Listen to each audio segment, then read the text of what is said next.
રાજ્ય સરકારની બજેટ અંગે રજૂઆત હતી જે રજૂ થયું તે બજેટ કરતાં પણ વધારે સરકારનું દેવું છે। પાટણના ધારાસભ્ય અને કોંગ્રેસના નવનિયુક્ત દંડક કિરીટ પટેલ દ્વારા કરવેરાને લઈને વિધાનસભામાં પ્રશ્નો કરાયા। ગયા વર્ષે 1.34 લાખ કરોડ કરવેરાની આવક હતી। જીડીપીની આવક વધી નથી તો આવક આવી ક્યાંથી? સરકારનું દેવું વધી રહ્યું છે તેવું પણ કિરીટ પટેલ દ્વારા જણાવાયું છે। નવા કરવેરા વગર આવક કેવી રીતે વધશે તેવો પણ કિરીટ પટેલે પ્રશ્ન કર્યા છે। આજે રાજ્ય સરકાર દ્વારા જે બજેટ પરની ચર્ચા હતી એમાં ભાગ લઈ મેં રજૂઆત કરી અને સૌથી પહેલાં તો સરકારનું જે બજેટ છે એનાથી વધુ દેવાવાળું બજેટ નાણામંત્રી દ્વારા રજૂ કરવામાં આવ્યું। વિનંતી કરી કે ભવિષ્યની અંદર સરકારનું દેવું જે રીતે દર વર્ષે 50,000 કરોડથી વધે છે એ વધવું ના જોઈએ। બીજી બાબત કે હવે બજેટની અંદર કહ્યું છે કે અમે સરકાર ગુજરાતની પ્રજા ઉપર 1 કરોડ રૂપિયાનો કરવેરા નાખ્યા નથી।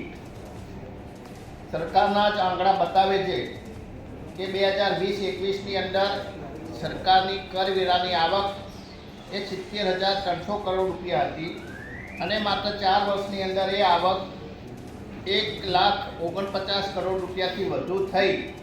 એ જ બતાવે છે કે છેલ્લા 4 વર્ષની અંદર કરવેરાની આવક એ 100%થી વધી છે। ચાલુ સાલે 1.34 લાખ અને આવતી સાલ જે નવા અંદાજ બતાવવામાં આવે છે સરકારે કહ્યું છે કે અમે કોઈ આવક નથી પરંતુ જે આંકડા બતાવ્યા છે એની અંદર આગામી સમયની અંદર કરવેરાની આવક 1.49 લાખ થવાની છે, એટલે કે 15,000 કરોડ રૂપિયા વધુ આ આવક કયા કરવેરામાંથી આવવાની છે એ સરકાર બે મોઢાની વાતો કરે છે કે અમે કરવેરા નાખ્યા નથી તો કરવેરાની આવક આ વધી કઈ રીતે? બીજું, નવી શિક્ષણ નીતિ પ્રમાણે જીડીપીના 6% જેટલા ખર્ચ એ શિક્ષણ પાછળ થવો જોઈએ। આટલા બધા ખર્ચ શિક્ષણ પાછળ કર્યા ત્યારે માત્ર જીડીપીના 1.5%નો ખર્ચ એ એજ્યુકેશન પાછળ કરવામાં આવ્યો છે।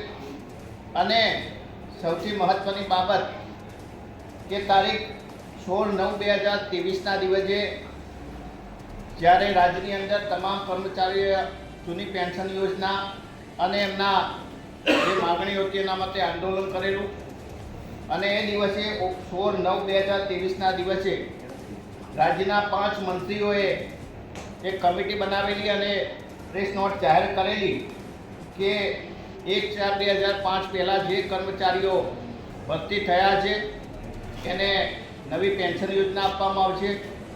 CPFની અંદર 10% સરકાર જે હિસ્સો આપે છે એના 14% કરવામાં આવશે। જે પણ જાહેરાતો કરી હતી એ જાહેરાતોની કોઈ પણ જોગવાઈ કે નવા બજેટની અંદર કરવામાં નથી આવી।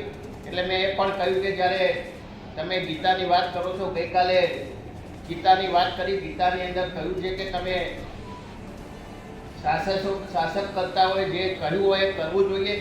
જ્યારે રાજ્યના 5 મંત્રીઓએ જાહેરાત કરી હોય અને આજે એમાંથી 1 પણ રૂપિયાની બજેટની અંદર જોગવાઈ ના કરવામાં આવે એ ગુજરાતના કર્મચારીઓ માટે છેતરપિંડી છે।